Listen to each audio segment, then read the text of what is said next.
Hi, welcome to Healthy Connections. I'm your host, Tobias Pugsley, and I want to wish everybody a happy new year. And with New Year's, we know come New Year's resolutions. And that's why we're in the Reppell Diabetes Learning Center today, in the kitchen with Jodi and Jan, getting ready to cook up some really healthy meals. Today we're going to make the low sodium chicken noodle soup, which is great for people with high blood pressure, heart disease, and cardiovascular problems. So stay tuned, we'll be right back.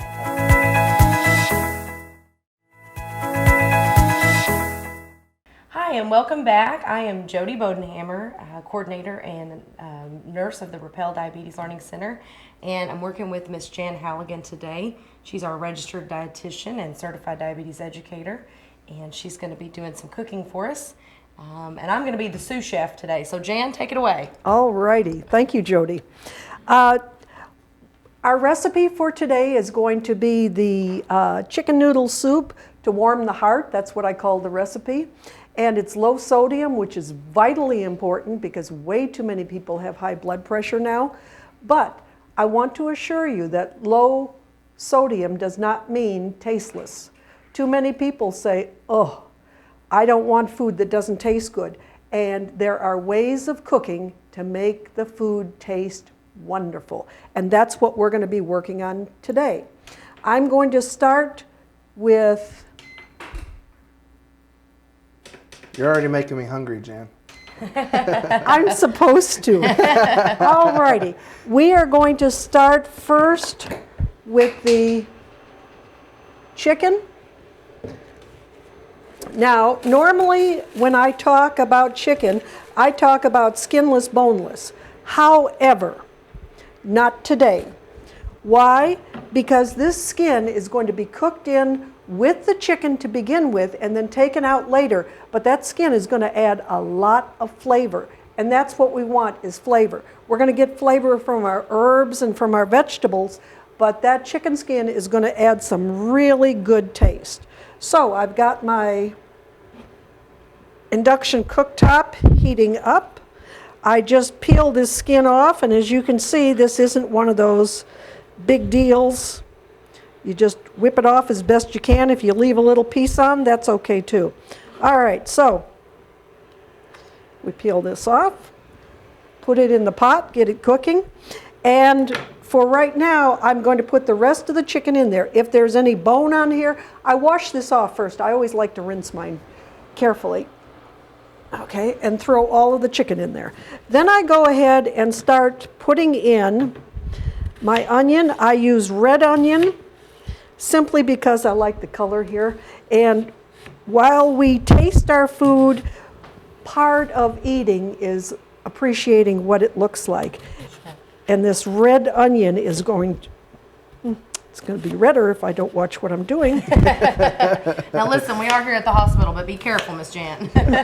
Yeah, if you're going to cut your finger, this would be the place to do it. Sure. I have before.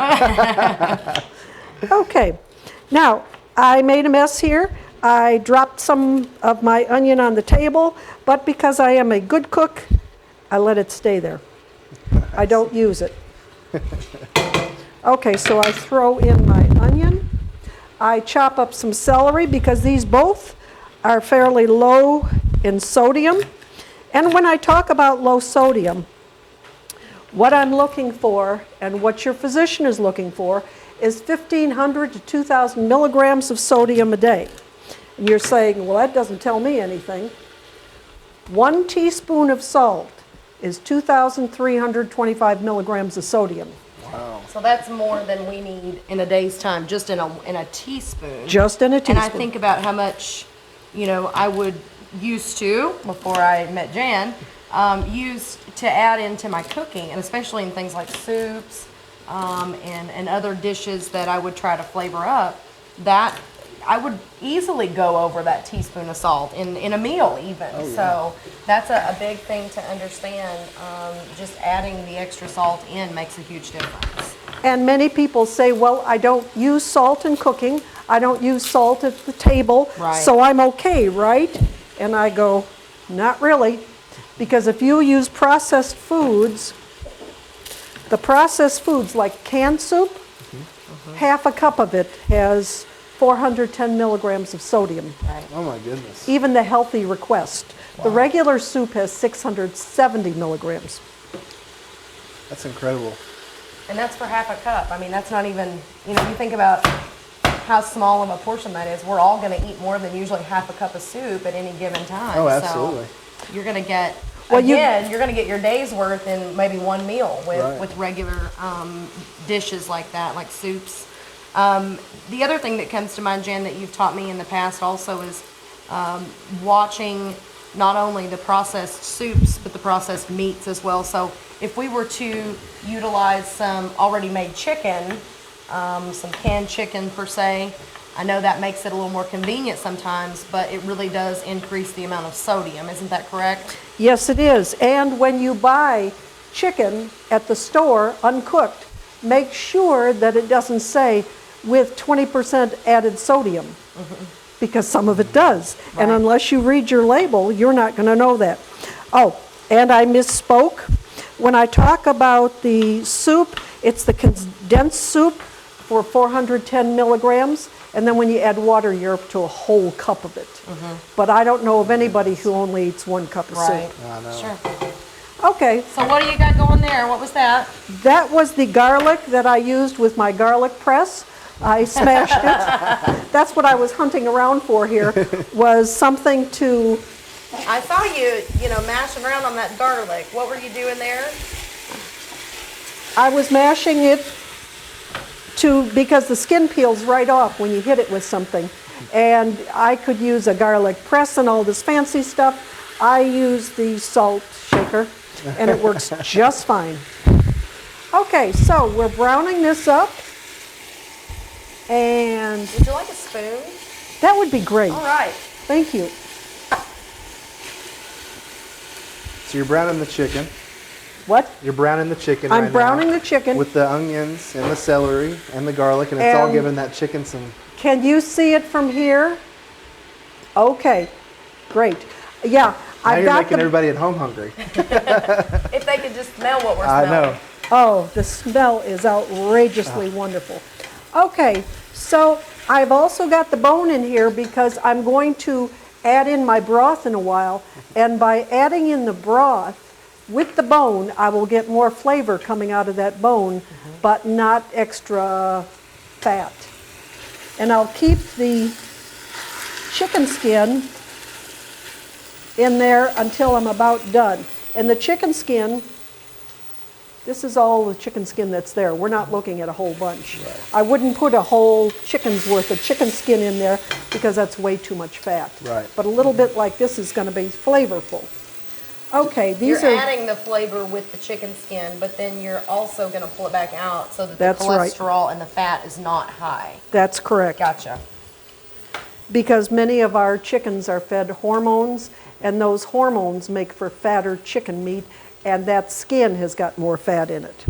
All right, now, That this is, also plays right into what we were talking about earlier with the cardiovascular and the cardiac. That's correct. Most patients that we see and that we talk with, and probably some of you at home, not only do you deal with maybe high blood pressure, but a lot of times your cholesterol levels tend to kind of climb as well.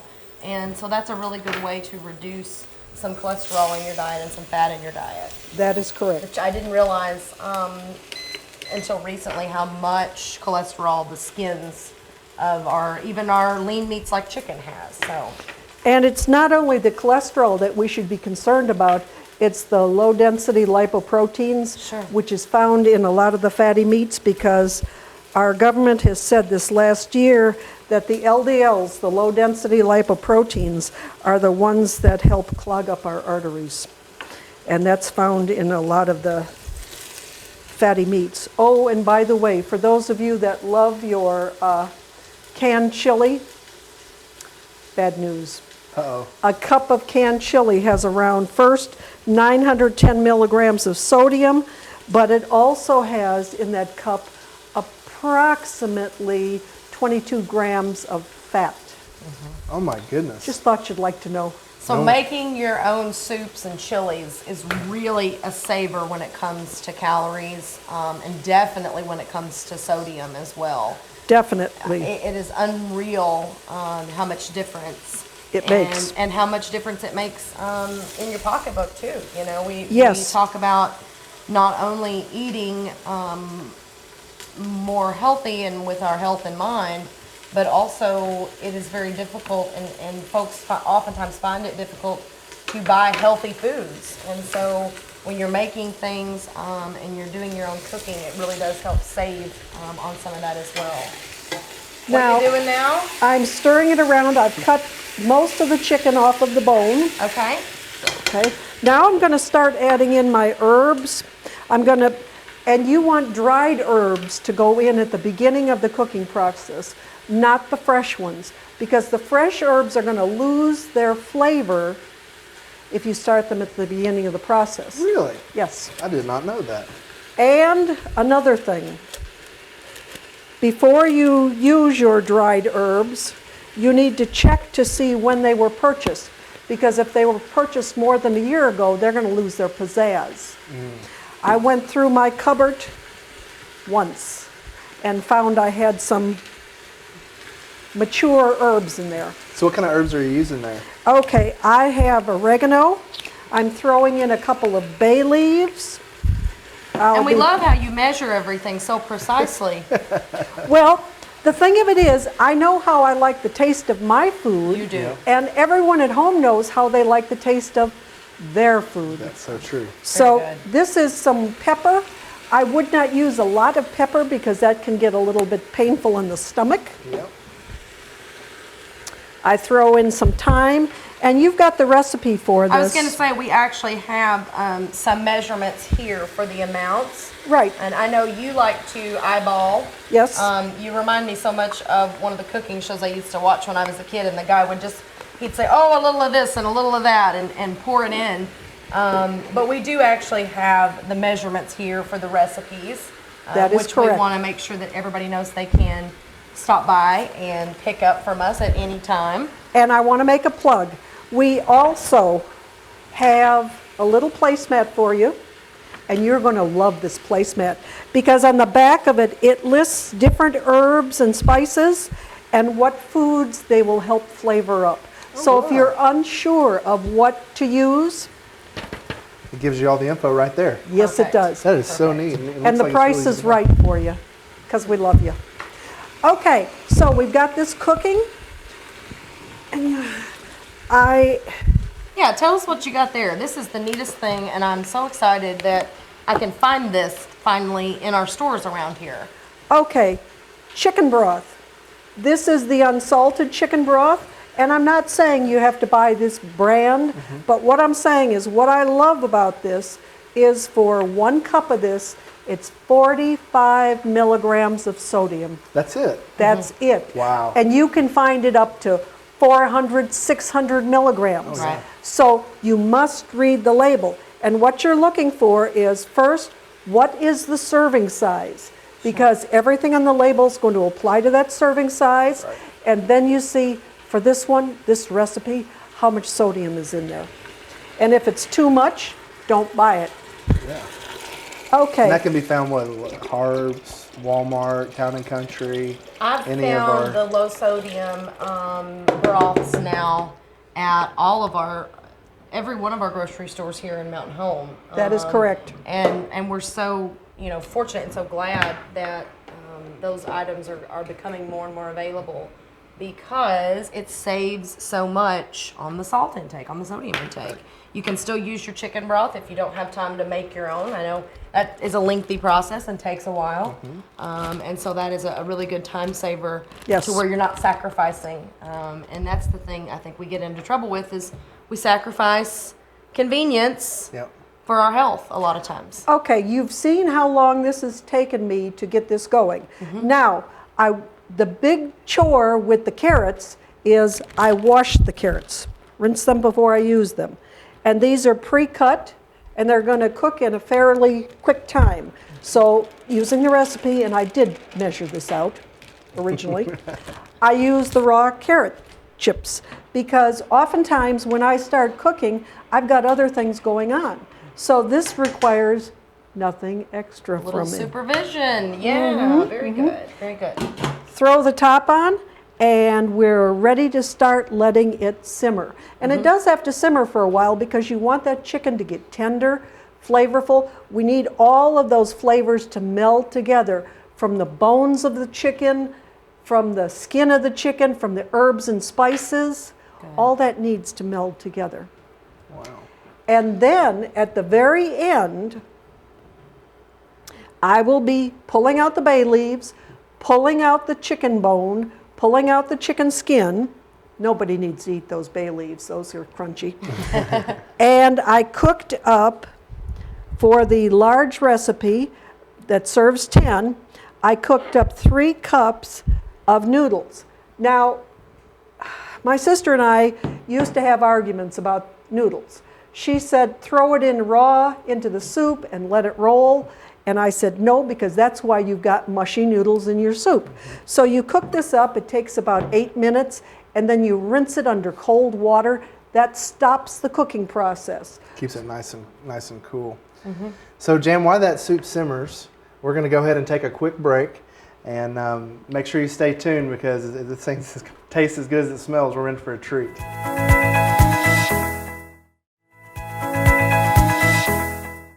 Welcome back to Healthy Connections.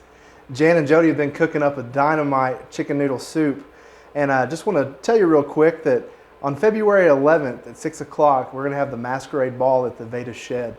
And as Jodi could probably tell you, the proceeds of that go to help support things like the Reppell Diabetes Center that allows for some of these cooking classes, some of these handouts with the herbs, and you know, just all kinds of resources for not only Reppell House, but all of our community support houses. Sure. So if you get a chance, please check that out. If you'd like to buy tickets to that, they're $100 per ticket. You can call 870-508-1779, and you can purchase your tickets, and again, that money goes to help support these houses.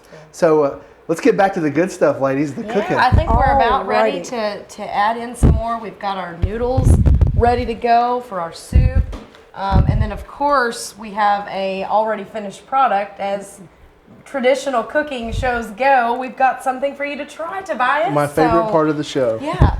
Okay, while you were gone, or we were gone, I took the chicken bone out. I took the chicken skin out. I also took out the bay leaf, because nobody wants to chomp on that. I take the pre-cooked noodles that are still cold, it doesn't matter, stir them in, and then when I go to serve this, I'm going to take fresh parsley, which is going to add a little bit of flavor and a lot of color. Now we've got the deep orange, we've got the deep green, very good. My sister is a traditionalist. She adds in green peas too, but that's okay. I love her anyway. All right, so this is going to be ready as soon as the noodles are hot.